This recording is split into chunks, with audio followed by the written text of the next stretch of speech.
they have a choice. You can say yes, and we will be very appreciative, or you can say no, and we will remember. As I say, I want to take just a second forever, here and but I think kind 48 of years is the equivalent recap to what he forever. has done, because he's been Whether it's speaking for 48 about years 45 minutes now. or And ever. there is a clear theme. He came out in the first 20 minutes before we joined him on the podcast. This country should never, ever be forgotten. His theme was how strong America is, economically, energy, everything that is going on, and how the globalists have failed, and how that was rotting the middle class, and how that is in the past. But he kept coming back to, here's our strength, here's what's coming, here's the power plants that we're building, here's how we're working with some of the people in this very room who didn't believe me when I said you can build your own power plant and you're going to have permission within 2 weeks. He said we didn't have the grid to be able to sustain. We didn't have the energy. So he spent the first part talking about our economic growth. He talked about a GDP growth of 5.6%. That's way beyond what the IMF said that we would be growing at. And I heard a speech before the president, the EU, the European Union was very excited to talk about their, I think, 1.6% GDP growth. So it's remarkable in comparison to the rest of the world. But then he said, I believe most of this stuff is ad lib, because he said right before we went on the air, friends of mine would say, he said, I think I'd get bad reviews if I didn't talk about Greenland. And he said, do you want me to talk about Greenland? He said, because I think I need to address that here. I wasn't going to, but let's talk about Greenland. And he has spent now the last half an hour, one way or another, speaking about Greenland. And there are a few remarkable things that he has said. He has said, I love Europe. There are parts of Europe you can't even recognize anymore. That has to stop. The leaders either don't understand or you do understand and you won't do anything about it. He said, that's why we are changing, because this system doesn't work. He then talked about Venezuela and how strong America was in Venezuela and what had just happened. And he said, with Venezuela, I told them to make a deal. Oh, they were willing to make a deal after the attack. And then he said something really interesting. Let's make a deal. They didn't until after the attack. Gee, more people should do that. Which I thought was really interesting. It was around this time in his speech. He was getting some laughs from leaders when he would make jokes or say things like that. Kind of an uncomfortable laugh from time to time. There has been no laugh line here. He has said things that he means as a joke a couple of times, but you've noticed there hasn't been any laugh. Not a single laugh line. The world leaders are listening to him. I think this is the most consequential speech I have heard a president give since possibly the Berlin Wall speech or the Evil Empire speech given by Ronald Reagan. But this is much, much deeper. He is breaking up the United Nations. He is breaking up the bureaucracy of the WEF. He is putting Europe on notice. He then has been going in here during the Greenland part in the last 20, 30 minutes. No more than that. I said, Emmanuel, he doubling or tripling. He keeps coming back to how powerful the United States is. He broke some news. Let me see if I can find it. He broke, I think, some news where he said Trump rolls out using military force. Yeah, a couple of things. One, he as he's listing the list of military accomplishments, he talked about how we have things that nobody understood, that we are now looking at these dangerous weapons. This was it. We have dangerous weapons, more dangerous than people recognize. In Venezuela, they pressed the trigger and nothing happened and couldn't figure out what any of that meant. Then the other breaking news, as Ricky just reminded me, was we're not going to attack. I don't want to attack, and I won't attack. But again, his last words on that right after that was, you can say yes to giving us Greenland. You can come to the table, we'll make a deal, or you can say no, but we will remember. This is the strongest language I have ever seen a president of the United States give, because he's putting the entire world on notice. The world is changing. You don't have the cojones or the power to be able to deal with us in any other way. Come to the table now. Makes me uncomfortable, but I'm glad the president is standing. I think today is very consequential. I don't know how it's all going to work out. I hope that it works out in our favor, but I've never heard a president speak to the world like this. And he means it, and he knows he is carrying a very, very large stick. He knows it. And, you know, there are parts of the speech that he was the typical Donald Trump, you know, and I'm the greatest, and you all know it, which always makes me a little uncomfortable. I wish he were a little more humble, but that's Donald Trump. But he did say over and over and over again, probably 6 times, how much he loved and respected Europe, how his family is from Germany and Scotland, and how important they are. And how much, the history between us and how much Western culture means. However, Western culture is dying in Europe because you refuse to stand up for it. When he got into Greenland, he really started to, he said, Europe has turned their backs on things that have made us strong. He took on Canada in a way I have never heard before. He talked about how, Greenland is important because we're going to use it to defend not just the United States, but also Canada and Europe. And he said, the Canadian Prime Minister spoke yesterday, and I didn't think he did very well. And then he said, he's probably in here. Mark, I wouldn't speak that way again, or something like that. And it was shocking the way he didn't even show him the deference of being Prime Minister. It was, Mark, you should watch your words. He is not fooling around, and he is declaring an end to this new world order, this globalist kind of thing that the world has been building. He did, like I said a minute ago, he said, I will not use force on Greenland. I don't want to use it, and I won't use force, which I think is significant. So let's start with Greenland. Jason, I just heard you talking on the Insider broadcast. By the way, the Insider, it is still free this week. Next week, it'll start going into, you'll have to subscribe to get it.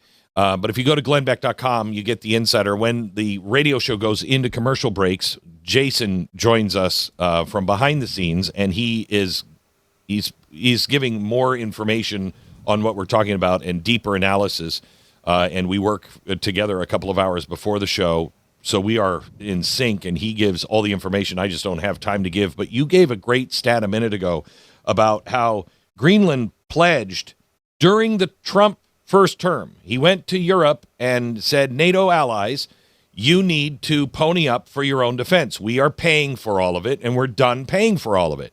And he went to Greenland, and he said, it's time for you to step to the plate. And they pledged to pay, which is a lot for Greenland, $200 million in their own defense. And so he accepted that. Jason, tell me what happened as soon as Trump left office. How much did they pay of that $200 million? Hey, Glenn. So, yeah, this was a big part of their negotiations with, at that time, they were trying to get NATO to allocate more money, everyone, and it was largely being successful, what Trump was trying to do. But Denmark, they allocated $224 million. They said, we agree with you. We're going to be expanding airspace surveillance. That's great. Reconnaissance, awesome. Arctic defense measures. I mean, it sounded really, really good. Well, what they ended up doing after Trump left office was they only allocated 1% of that entire $224 million, and most of that money that they set aside for defense went to social programs. That's been their biggest Achilles heel. Every time they always go off and they fund the welfare state. Every single time, that's what they did. They do not treat security seriously. So what Trump is doing right now, and it's all across the board on a lot of these measures, is I think the best way I can describe this is tough love. We're seeing a eulogy and a funeral right now at the WEF, which actually is amazing to see. But you have, and Trump just said, Daddy Trump, he's providing the tough love. This is after the son lost his basketball game, and instead of the dad saying, you'll get him next time, you'll be fine. No, he's saying, get your butt into the gym, work out, and practice your jump shot. That's what he's saying. Ricky and Stu, I'd like you to join in. Most significant takeaways that you heard from the president's speech today? I liked his rebuke of Carney, and for those viewers and listeners who don't have context, we do have two cuts from yesterday, so they understand why Trump was so heated about Prime Minister Carney from Canada. Let's play those two cuts. Here's what Carney said yesterday in his speech to the WEF. We understand that this rupture calls for more than adaptation. It calls for honesty about the world as it is. We are taking the sign out of the window.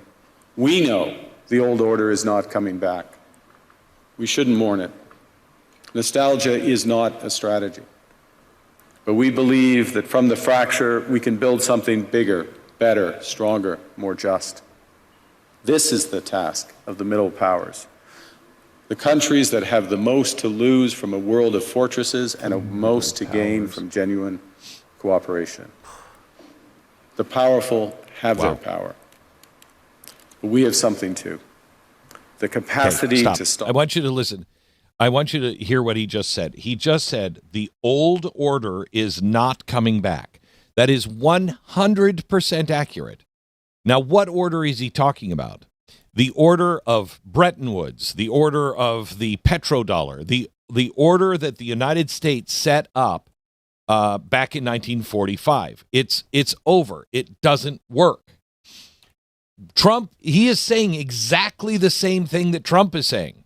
However, Carney is saying that's why we need to band together and have a new world order, this great reset kind of order. We'll have a new world order where the elites all get together from all over the world and they make the decisions. Trump, the beginning of his speech, he was talking and addressing that very thing. That hasn't worked. More bureaucracy will not fix it. More globalization, more melding of our countries together will not fix this.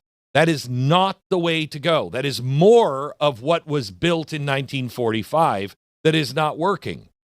It's time to end all of that. Here's cut 2 from Carney. For decades, countries like Canada prospered under what we called the rules-based international order. We joined its institutions, we praised its principles, we benefited from its predictability. And because of that, we could pursue values-based foreign policies under its protection. We knew the story of the international rules-based order was partially false, that the strongest would exempt themselves when convenient, that trade rules were enforced asymmetrically. And we knew that international law applied with varying rigor depending on the identity of the accused or the victim. Can we stop here for a pause just for a second? That is amazing that he is saying that, because he is describing exactly the order that they are trying to impose on people.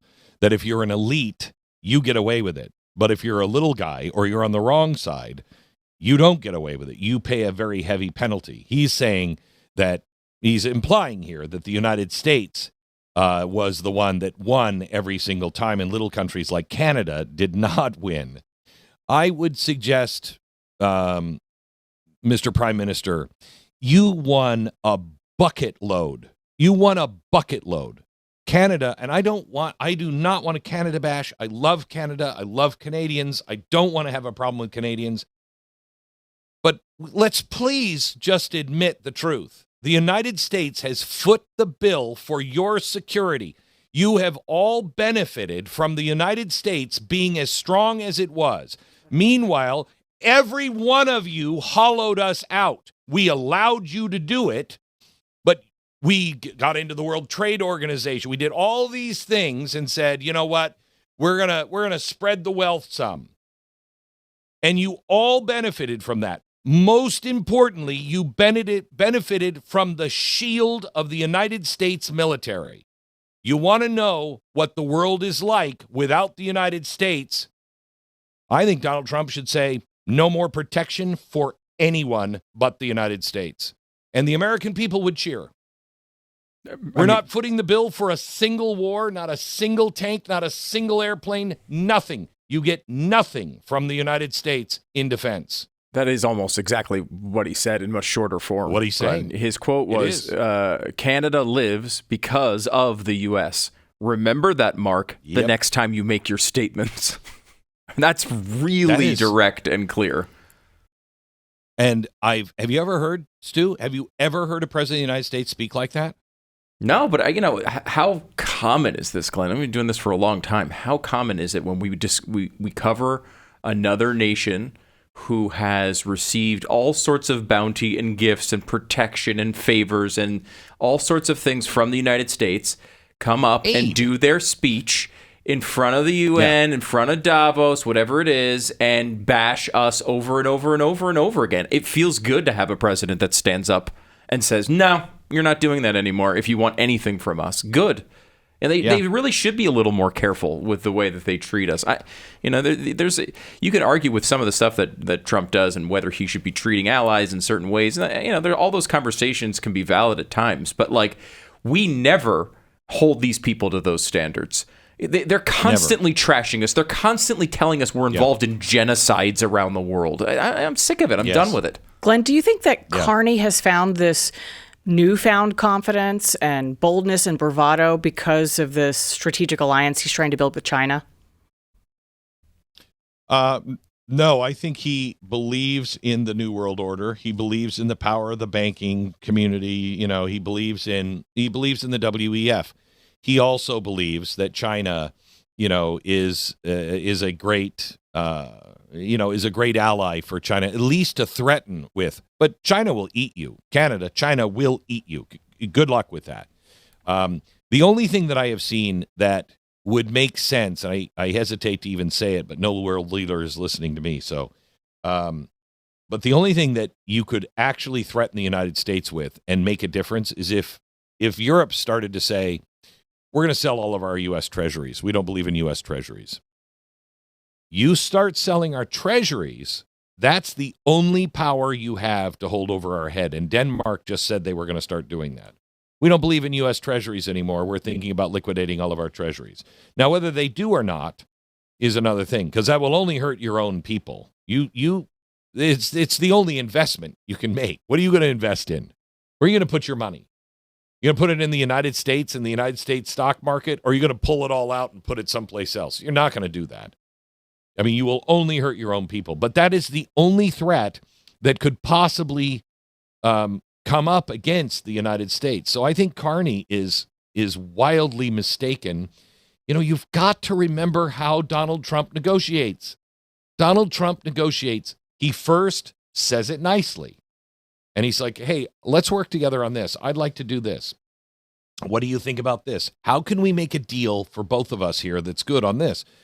Once you say no, if he is determined to get it done, then he starts upping the ante. Then he starts saying, you know what? Well, you don't do that. I'm going to do this. And he makes promises. He never makes threats. He makes promises. I am going to do this. If you don't do that, Venezuela, Maduro, leave, or we'll come and get you. Iran, knock it off, or we will put your power plants, your nuclear power plants, out of business and knock you back into the Stone Age in that department. He says what he means and means what he says, and he starts making promises, not threats. So when President Trump is all he's asking for here, and you may not like the way he's asking for it, but it's high time that somebody in America has stood up for us in America. When he says, look, we are only asking for something that is good for your security, good for my security, our United States security, you and Canada's security. We have not asked you for anything since 1945. And you guys have been living off of us and living on our teat since 1945. All of these things the United States agreed to and developed and made the world stable so you could rebuild Europe. Well, you rebuild Europe, 20 years after the war. And you've been sucking us dry ever since. We're asking for one thing. Give it to us or we will remember. It is the toughest love I have ever seen.